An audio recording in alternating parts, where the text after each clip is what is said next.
Ken Piana na groupe na ye, en tout cas, bazalo kuta. Fere gola na fali bazali badiversaire. Kasi bango bandimakate baza badiversaire. Bazako kanisa fali aleki fere musika.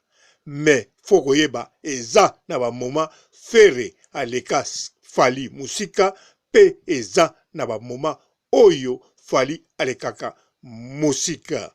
Me baza badiversaire. Tolinga te fali na fere baza badiversaire. Bien sûr, eloka bien Ken Piana na groupe ne ba reconnaître bango bazalaka côté ya fali. Même soki ndenge nini bakozala kaka côté na ye. Wana ezali eloko ya malamu. Alors Ken Piana bolandanga oyoka vérité. Bien sûr, et salaka pasi, mais ekoboma binote. Mbote ba papa, ba mama, bandeko. Mbote ba rando na ba randonnette.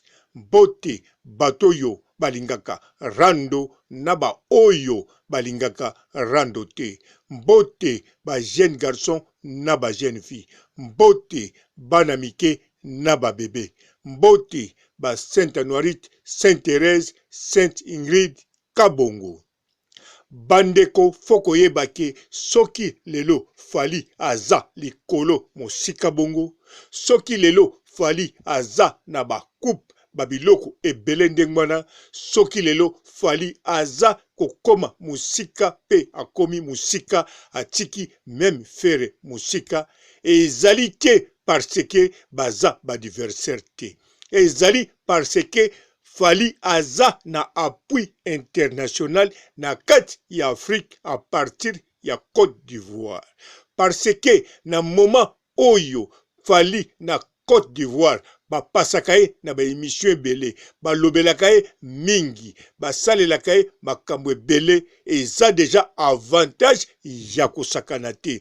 Ezali ndenge moko awilo azala na ba avantage ebele na ba pays ya Afrique ke na Congo.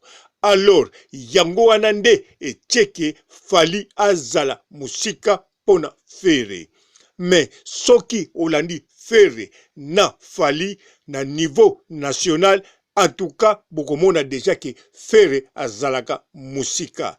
Alors soki fali pe na niveau national sikoyo akomi makasi ezali grâce ya internet, grâce ya YouTube. Pourquoi pas fere pe akoma makasi grâce ya internet to grâce ya YouTube parce que wana mututu azanango? Non, parce que fere na moment oyo fali aza na chance ya kopanzana na kati ya YouTube na niveau ya Afrique, na niveau ya Europe, pe bana Europe balanda na bana ya Congo national bakoma makasi pe biloko ekende mingi. En tout cas, ye azalaki na chance, azalaki ko vivre ba moment difficile oyo fere a vivre te. Foko yebake lisolo ya Davina ata bino bomona kango pamba, mais lisolo ya Davina, histoire ya Davina etoucha fere gola moralement. Donc ndenga zalaka wana même abeti yango kara alexaka 2 jours te azako kanisa histoire wana. Sikoyo molanga nzembo alanga nzembo lokola fere oyo ayembelaka bino barumba oyo etushaka bino maloba, à part mongongo oyo azanango ya basantu, mais aza na maloba moko oyo esengaka amona vie sociale, amona vie oyo yatambolaka pe amona entourage na ye bongo asala nzembo, morale na ye esalela ye nzembo to soki asombi na parolier akoluka akorige yango atala soki kokani na vision na ye. Mais le même moral wana oyo azanango et passa toujours makambo ya Davina. Je crois que tilelo nanu esilite. Bien sûr mingi bako douter, bako loba non, ba musicien ba botaka 135 bana 130 bana babotaka soki combien bango makambo bana bakipaka te même ferango oyo zolobela aza na mwana ne mususu Chantal Bola mutakipaka ya kipaka ete naza kolobela bongo kaka te naza kolobela oyo histoire ya Davina ba créer yango par novelas ba créer yango par étape.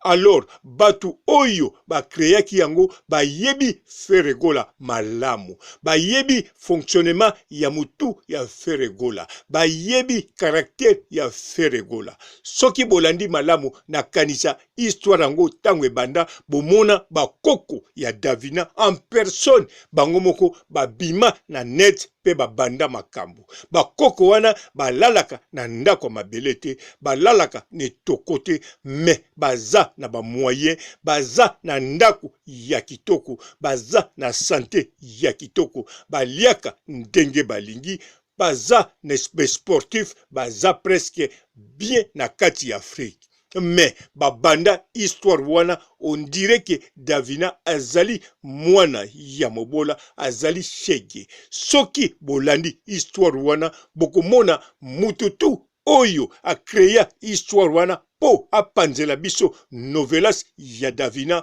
bitne ezalaki kokwesa fere bitne ezalaki moral ya fere kozwa yango na kanisa soki bolandi avant histoire ya Davina bozongisi sima boche banzembutu ya fere bolandisi na ya fali bolandisi succès ya fali bolandisi succès ya fere avant makamba Davina ebima na kanisa binomoko bokondima ke baza ba diversaire mutako dute nango azate me banda histoire ya Davina ebima ata bokondima te wana eza bino moral ya fere et soit problème même fere yemoko makambo nazoloba akondima ngo te me ngana yebike eza bongo pena yebike fere gola alexaka des jours te akanisi yango lelo yo ekoma ndenge kalma boye akoki kokanisa yango une semaine ou bien 2 semaines mais aratsaka histoire wana te ezani kaka na mutu pe azana makambo ebele oyo akanisaka biso na bino toyebi te alors eza kozwa sikoyo place ya ba vocal eza kozwa place ya composer banzembu parce que même moral oyo azana yango wana asalelaka banzembu yango wana abatelaka famille yango wana akontrolaka kompani na ye oyo eza wana entreprise na ye oyo aza na ba musicien ba danseuse pe batu nyonso pe akontrolaka vie ya mboka oyo ya vandi Congo na vie ya mboka ya poto ye yaka na ba déplacement na ye donc moral ya feregola en tout cas ezwaki problème ya makasi na histoire ya Davina yango azabongo na moment wana fali azako soit toujours chance azako passer na ba émission ya ba ivoirien comme présentateur comme baponaka batoyo bayebi koyemba neti ba émission ya super talent émission ya super talent na Côte d'Ivoire ata oyebana te okoyebana makasi sikoyo fali lokola ayebana a passé émission wana elakisi neti président ya France mutu azako passer émission wana donc fali posa na ye eza komata partout tina bazamba ya Côte d'Ivoire bazakaka kolota ye na ba Burkina Faso ba pays voisin ya fali kolota ye ba oyo ba yebaki yete na ba oyo batala ke mingi te bakoluka siko batala présentateur wana asalaka nini oyo alangwisaka batu boye tango bakomona banzembu na ye bakomona ebineli mbala moko bakweye donc fali azana chance basalela ba propagande ba publicité ebele yango wana pe azana moral oyo evanda sans compter publicité oyo Karine Mokonzi asalela ye donc ndenge zawana fali yango afulami pe azwi babiloko ndenge ya kosakana te. Bien sûr azalaki na succès na ye avant lisusu, mais grâce ya ba pays wana nte mutu etambwisaka etekaka ye. Sikoyo YouTube lokola ba mega ekoma facile na poto, makambo nyonso tina ba pays ebele ya Afrique même ya Asie. Alors, bato ebele bakwei pe na fali. Ba Ivoirien ya poto, ba Burkinabé ya poto, ba Congolais ya poto, bangotu bakwei na fali. Bana poto baza kotala po bana poto miziki nyonso oyo ebetamaka mingi international ba interesaka nango ke oyo esalami mingi publicité nationale.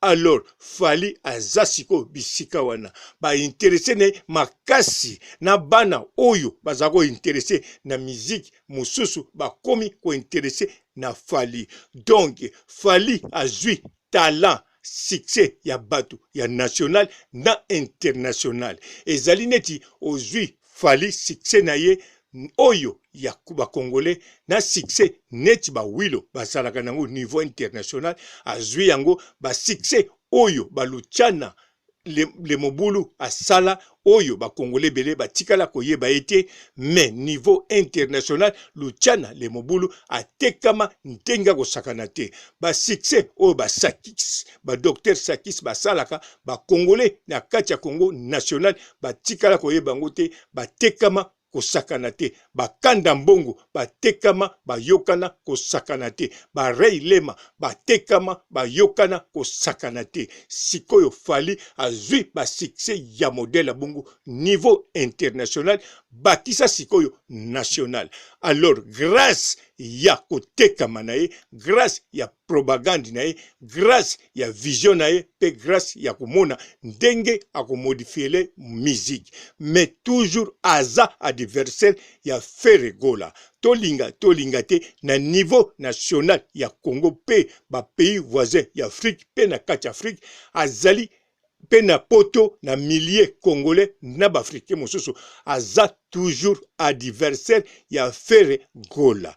Pe bato ebele bayebi ke Ferregola aza na ba moment akundaki fali, aza pe na ba moment oyo ye adondwa koleka tout. Mais eloko esali Ferre na tour oyo na dernière mi-temps oyo pendant 3 ans ou 4 ans, donc 3 ans kaka toloba ezali mingi Novelas Davina. Alors bato oyo ba préparaki yango bayebaki bien Ferre akozala na position oyo. Soki botie tembe bozela Ferre tangu ako chauffer ako banda bokomona bako créer lisusu histoire, non bako créer mosusu te, bako continuer l'épisode ya Novelas Davinas ya Davina eko wumela koleka le fait de l'amour to Santa Barbara.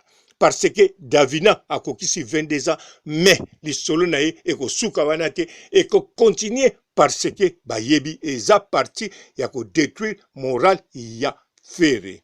Sloba bakota lisusu na mwana oyo Chantal alobaki ya Ferre soki ekokende ndenge nini, mais bato oyo batakaka Ferre eza bato oyo bayebi malamu mingi babombama muke babima neti bakoko ya Davina, mais ba main noire oyo tobengaka mingi baza ya kobombama pe na kanisa bakobakisama. Po Ferre aza na ba jaloux ya ndenge moko ya kosakana te. Ata bozomona ye ndenge aza calme bongo, mais aza na ba jaloux na ba yini ebele. Pourquoi? Pour la musique? Non, je crois bien eza pour la histoire ya basi ya bolingo. Mais wana eza likambo te na lobela. Na sukisi awa botikala malamu. Ciao. Bonjour fidèles internautes de www.elengiakomba TV. Bonjour, bonsoir, Balandignonso, ya Elengi Yakomba, Congolaise TV. Belé, partout dans le monde, partout où vous êtes, partout où vous êtes, Elengi Yakomba TV, vraiment. Bonjour, bonsoir, na abonné bafa nyonso ya Elengi Yakomba Congolais TV. Bonjour à mon boss, on a appelé ça vraiment un pandi. Bonjour à mon boss, JP Kiama. Je salue mon boss Balobi, boss des boss Babi, JP Kiama. Bonjour, na balinga kelengi ya combat congolais TV vraiment ngamu na zana chaîne ça kitoko ya boss na so jipe kia mataka e boss ya ni ya danger donc ba samta longola zaki ya boss na biso jipe kiama nzambe na ngai ba boss bazali ba boss bazali jipe kiama le boss des boss. Napesi d'abord bonjour te ba mbote belé na mo boss JP Kiama wana na kozangisa ote donc na ko lekate sana napesa mo boss JP Kiama boss des boss. Mbote belé partout dans le monde, partout où vous êtes, partout où vous êtes, Elengi ya Combat TV vraiment. Bonjour, bonsoir na ba abonné ba fan nyonso ya Elengi ya Combat Congolais TV. Bonjour à mon boss, on a appelé ça vraiment un pandi. Bonjour à mon boss JP Kiama. Je salue mon boss Balobi, boss des boss Babi JP Kiama. Bonjour, na balinga kelengi ya combat congolais TV vraiment ngamu na zana chaîne ça kitoko ya boss na so jipe kia mataka e boss ya ni ya danger donc ba samta longola zaki ya boss na biso jipe kiama nzambe na ngai ba boss bazali ba boss bazali jipe kiama le boss des boss. Napesi d'abord bonjour te ba mbote belé na mo boss JP Kiama wana na kozangisa ote donc na ko lekate sana napesa mo boss JP Kiama boss des boss.